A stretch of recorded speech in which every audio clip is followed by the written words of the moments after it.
A família é restaurante Churrascaria Los Pagos, em frente à faculdade Anhanguera, antiga Pitágoras. É o melhor churrasco do estado, o melhor self-service e saladas especiais com aquele atendimento especial. Restaurante e Churrascaria Los, o melhor em material esportivo na Avenida João Felipe Calmon. Meu amigo, tá pela hora da morte o preço aí da energia elétrica, né, rapaz? Pelo amor. Então você faz o seguinte, para você economizar até 95% de energia, procure Just Construtora, fica no bairro Planalto. Alcenir, Lisboa e a equipe estão lá para atendê-lo. Tá chegando a hora de fazer aquele churrascão, meu amigo. Não deixe para amanhã o que você pode fazer, o churrasco que você pode fazer hoje na Quali Carnes, avenida principal do bairro Lagoa do Meio. Tá bom? Academia Movimente apresentando Toninho Motos, atrás do campo do Vasquinho, compra, vende, faz a manutenção com a entrega rapidíssima. O pessoal vai falar aqui em breve. Vem aí o quadro Parceiros, aqui também no Linhares Show. E agora tem notícia boa. Salve, salve turma, eu sou o Preto Pires, estou aqui no Linhares Show com Altemar Félix, onde só tem notícia boa. Muito bem, a notícia boa é que estão em andamento as inscrições para o Campeonato Intermunicipal de Futsal, que vai ser realizado aqui em Linhares, com equipes de todo o estado do Espírito Santo. Tá aí uma dica aí para o seu período de férias. Jogos às terças, quartas e sextas, tá bom? Tudo no ginásio poliesportivo do bairro Shell, tá legal? No esporte hoje, nós vamos falar sobre os locais onde você pode fazer o local, o contato também para inscrições. Esporte é notícia boa. Altemar Félix pergunta. Muito bem, Altemar Félix pergunta. De hoje é especial nesta terça-feira, tá bom? E eu começo contando uma história de que era uma vez, né, um médico que um dia, ao atender uma paciente chamada Vanessa, nome coincidentemente também de sua esposa, que se parecia fisicamente, né, inclusive com a sua esposa, né, ela foi fazer um procedimento, foi ter uma consulta, e isso resultou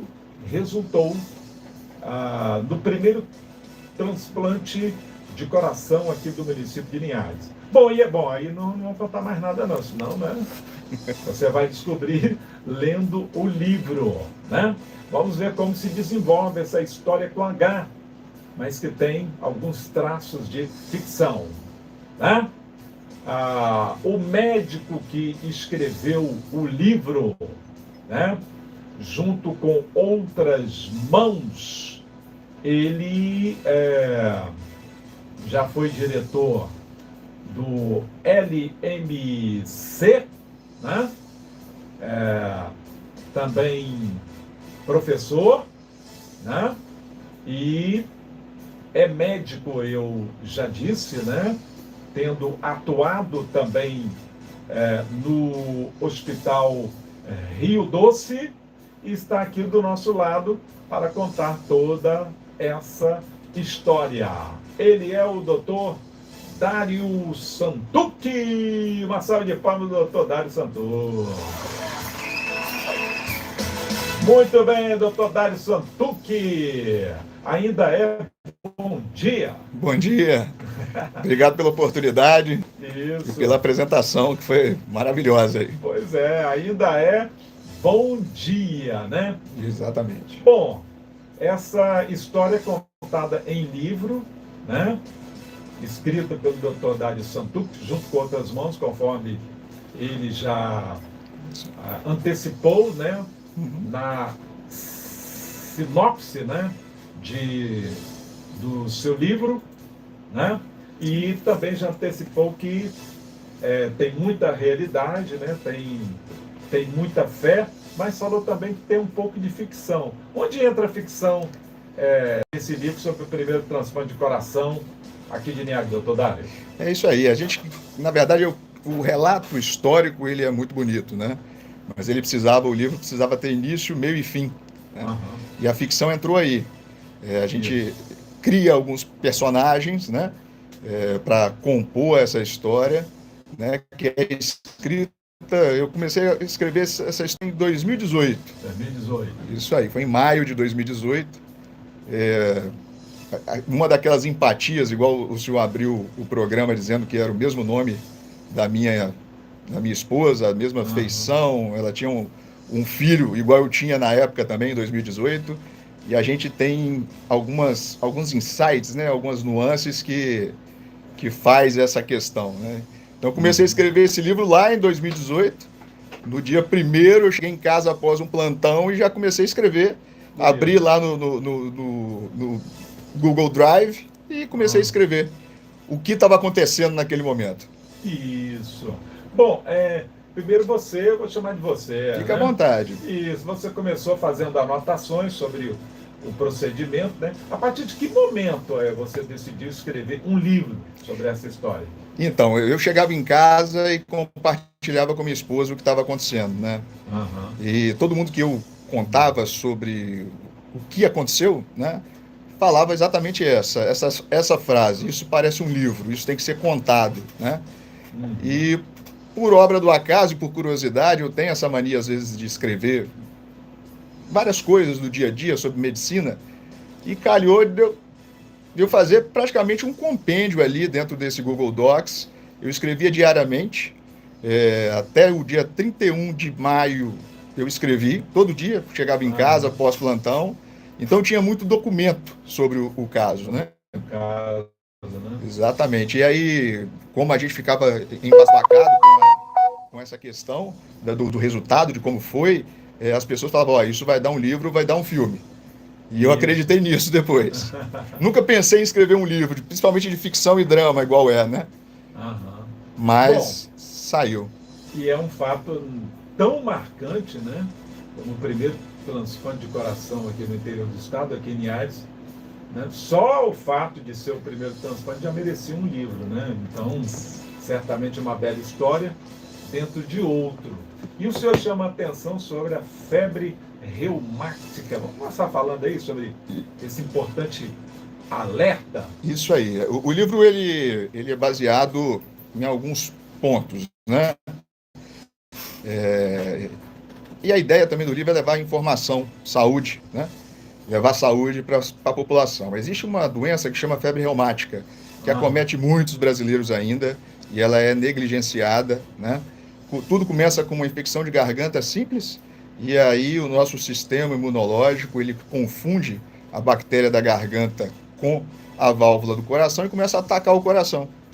E isso gera um problema na válvula do coração, né? Se não for tratado direito na época da infecção de garganta, isso pode gerar no futuro, que foi o que aconteceu com a nossa personagem, a necessidade de uma cirurgia cardíaca para substituir essa válvula do coração. Isso é real. Isso é real. Então vamos fazer o seguinte: daqui a pouco a gente vai contar mais sobre essa parte real do livro e dar continuidade sobre esse alerta a respeito da febre reumática, né? Porque tudo termina em prejuízos para o coração. Daqui a pouquinho, depois do intervalo, com o doutor Dário Santucci. Continue ligado aí. Daqui a pouco, Altemar Félix volta com Linhares Show. ZYS 944 87.9. É isso aí. Rádio Atitude FM de Linhares, Espírito Santo. É isso aí. Tem que contar a história. 161, Shell, Linhares, Espírito Santo. Vou perguntar qual foi o problema específico, né, da paciente, várias perspectivas. Se você quiser, eu conto a história. Em partes, né? Não, A grande questão do livro não é comercial, né? Então, Eu sei. e pode avisar pro pessoal aí, quem não tiver, tá no Kindle, tá no Amazon, mas quem não tiver condições financeiras só me mandar uma mensagem que eu mando o PDF original. Ah, ótimo. E- A gente tem que registrar a história para a eternidade, né? Porque foi uma coisa única. Com certeza. É uma música melhor que a outra.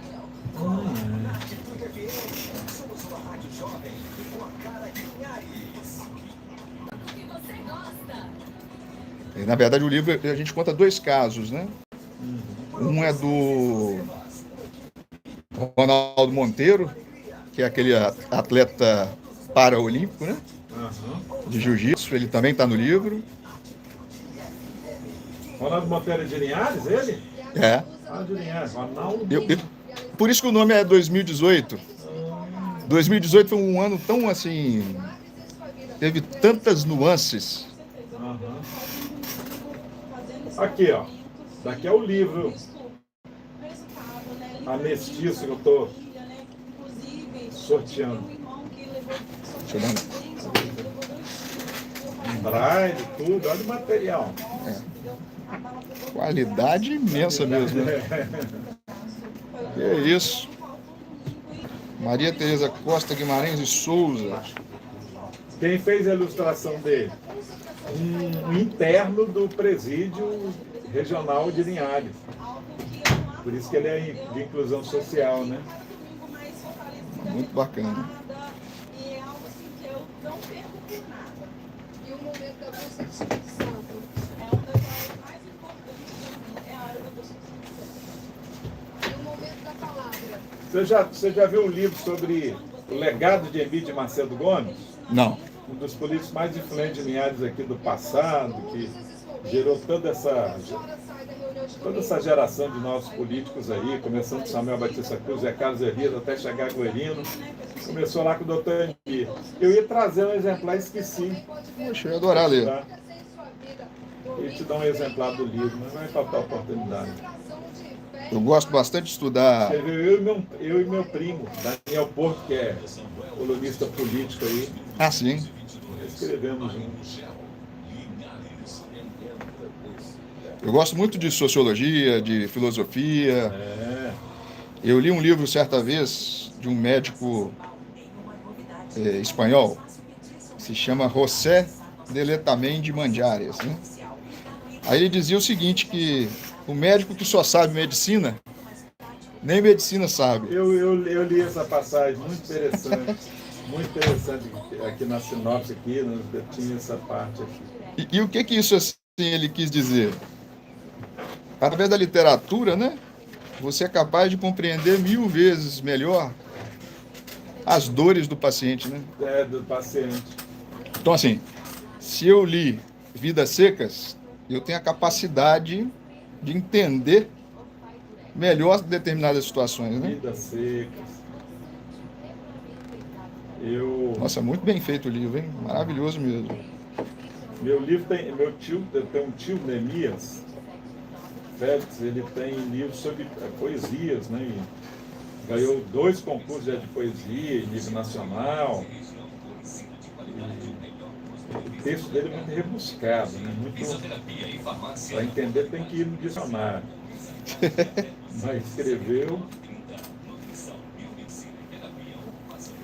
O meu livro, assim, ele tem alguns dados técnicos, mas eu tento deixá-lo o mais simples simples possível. possível. Né? É. E aí é o seguinte, chegou um momento do livro que eu travei.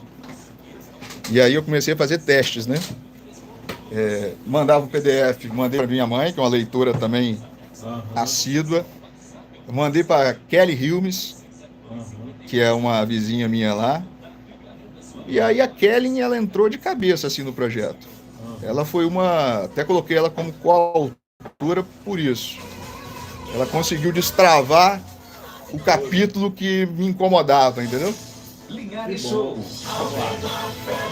Aldemar Félix pergunta. Aqui no Linhares Show, na 87.9, Atitude FM. Mande sua mensagem de texto ou áudio aqui para o 99903.200. Concorra ao livro A Mestiça, de Maria Tereza Guimarães Costa. Um livro de inclusão social, que está em braille, né? Esse livro custa em média R$200, sabia? Mas ele foi vendido ontem no lançamento dele aberto ao público por R$80. E é o preço dele que está sendo vendido aí para o público, R$80, né? Com apoio de diversas leis aí, né? Aí para a nossa arte, a nossa cultura. Tá legal? Então você pode adquirir o seu e você pode ganhar o seu aqui no programa. Hoje, no final do programa, tem sorteio. Tá legal? Então tá bom. Amanhã, quarta-feira, tem o quadro Direitos e Deveres, a partir das 11 da manhã, sempre um tema jurídico importante. Quinta-feira é o dia de potencialidades olímpicas, os atletas aqui de Linhares, talentos aí, principalmente de alto rendimento, meu amigo. E não se esqueça que nesta quinta-feira tem os melhores do ano no esporte de combate, né? Uma promoção aí, um primeiro passo, numa cerimônia simples, sem pompas, no auditório do SESI, para premiar aí esses que foram destaques em 2024 do Instituto Enzo Pegoretti, tá bom? E eu vou dar detalhes para você também deste evento. Legal, na sexta-feira nós vamos ter aqui o Rian, né? Vai cantar para nós, Tecno Sertanejo, Rian, ao vivo, falando sobre os eventos do final de semana com muito bate-papo. E agora estamos conversando com o Dr. Dário Santuc sobre um livro muito especial, né? Que fala sobre a história do primeiro transplante de coração aqui no município de Linhares, pela primeira vez no interior do estado, tá bom? Bom, e a gente falava aí que começava com um procedimento relacionado à febre reumática, e o Dr. Dário Santuc fazia um alerta sobre os sintomas, né? E como é importante a prevenção, porque tudo isso termina em prejuízo para o coração, né, doutor Dário? Exatamente. Então, o final da febre reumática, né? A febre reumática, que é uma amigdalite, uma dor de garganta, vamos dizer assim, simples, comum, habitual, ela pode desenvolver essa doença, que é uma doença muito séria, que chama febre reumática, né? E é tratado com um antibiótico simples no início, mas se ela não é percebida, ela pode desenvolver no futuro, né, um problema cardíaco e pode gerar a necessidade dessa substituição, ou seja, dessa troca da válvula cardíaca, que é uma cirurgia de peito aberto, né, cirurgia cardíaca. O nome do livro, que começou em 2018, sofreu algumas mudanças aí nesse período. O definitivo é esse, né, doutor? Não tenhais medo, quando o coração não aguenta mais. Exatamente. É o nome do livro. Não tenhais medo, quando o coração não aguenta mais. Qual foi o problema específico dessa paciente, né? Quais eram as perspectivas? Exatamente. Ela foi... O Hospital Rio Doce, né, o nosso grupo lá, o nosso Heart Team, que a gente chama, o time do coração, já é habituado a fazer essa cirurgia, que é de troca de válvulas, né? A gente faz 2 por dia, praticamente. Mas no caso dessa paciente em específico, a gente passou por um problema que chama de síndrome pós-cardiotomia. Ou seja, a partir do momento que teve ali a incisão no músculo cardíaco, ela sofreu uma reação inflamatória, né? De uma maneira muito resumida, uma reação inflamatória e o coração parou de bater. Né? Então o músculo cardíaco dela fez o que a gente chama de disfunção ventricular grave. Então o coração não batia mais. Né? Esse era o grande desafio desse caso. E uma cirurgia que começou por volta de 6h30 da manhã, tentado várias modalidades, né? Porque quando a gente vai operar o coração, a gente precisa deixá-lo parado realmente. A gente certo. faz um procedimento que se chama circulação extracorpórea. E a pessoa que se manter vivo, como é que fica? É exatamente isso. A gente desvia o sangue do coração para uma máquina que chama SEC, circulação extracorpórea, que é o Rogério, que toma muito bem conta disso aqui. Artificial. Exatamente, como se fosse um coração artificial. Só que essa máquina ela não dura, ela não consegue manter o paciente vivo por muito tempo, de longa permanência que a gente diz, né? Aham. E aí no caso dessa paciente específica, a gente tentou várias manobras, né? Os cirurgiões, né? Dr. Flávio, Dr. Gabriel, né? O Rogério, que é o perfusionista, Neia, e eu que estava na UTI nesse dia, né? De plantão. A gente tentou várias manobras e o coração ele não respondia a remédios, né? E também, mesmo após a troca da válvula, ele não batia. Então, o time se juntou todo para tomar uma decisão, o que fazer, né?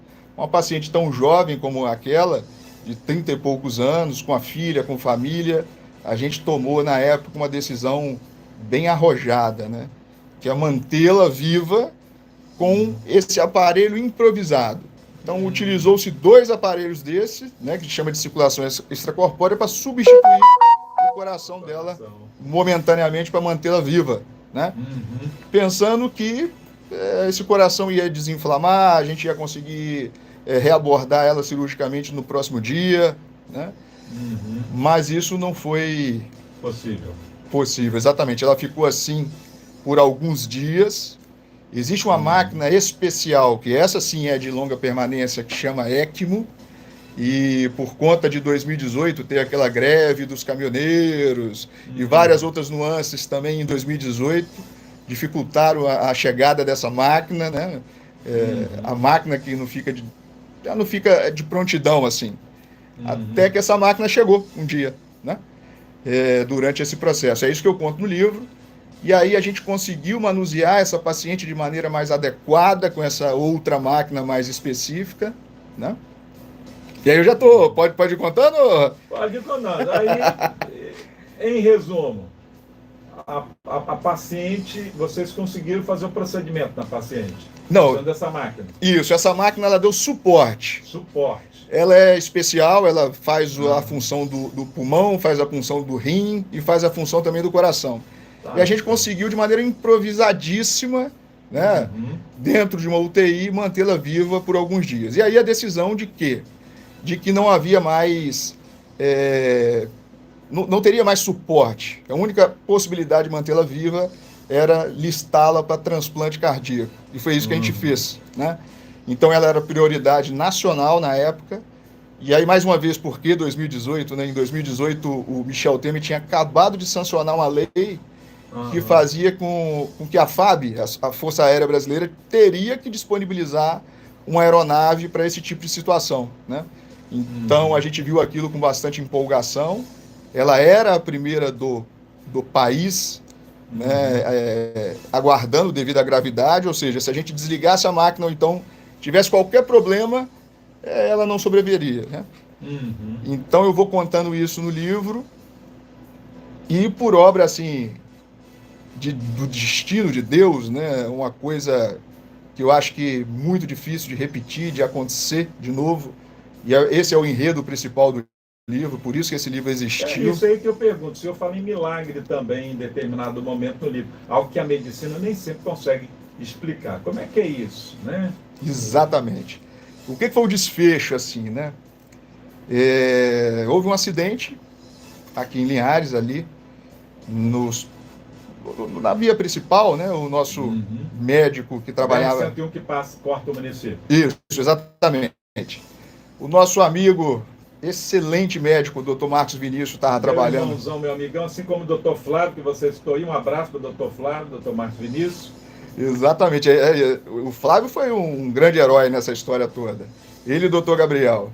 E o Rogério também, né? E a Neia. Enfim, se for conversar, é uma infinidade de pessoas que a gente tem que agradecer, que foi muito bonito esse caso. Mas voltando então, o Marcos estava de plantão desse dia e transportou esse rapaz lá para o Rio Doce, né? Para a unidade Hospital Rio Doce. Infelizmente, esse rapaz, ele sofreu um traumatismo crânioencefálico, né? E foi diagnosticado como morte encefálica. Era um jovem de 17 anos, né? À época. E aí ele foi internado na UTI, do lado da UTI que eu estava. Então ela estava listada para transplante nacional, não tinha nenhum órgão disponível. Esse rapaz, por obra divina, por obra de Deus, né? E por isso que não tenhais medo, né? A minha esposa sempre me falava isso, quando a gente conversava, falava assim, ó, de todo mal que pode acontecer, Deus vai tirar algo de bom. Não tenhais medo. Amém. Por isso que é o livro. Então, quando eu contava isso de maneira muito triste, eu tinha à época um filho de 2 anos, né? Esse rapaz não sobreviveu e estava na UTI ao lado. A cirurgia começou no dia 2 de maio, que era na terça-feira. E no domingo, que foi decretado aí a morte encefálica, né? Vamos dizer assim, eu estava almoçando, como de costume, né? Almoçando no refeitório do hospital, e o outro médico fantástico também, chamado Sandro Melo, ele estava almoçando comigo, e aí a obra do destino começou a se entrelaçar. Eu contei o caso dessa paciente, ele contou o caso do paciente, e aí... Que é o jovem. O jovem. E aí deu start. Eu fiquei paralisado, eu não acreditei que estava acontecendo aquilo ali. E aí tinha alguns desafios.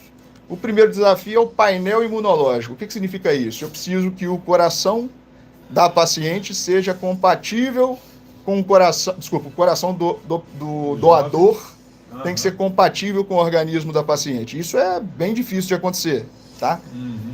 E no primeiro momento foi, né? E aí depois a questão da doação de órgãos também, que foi abordada.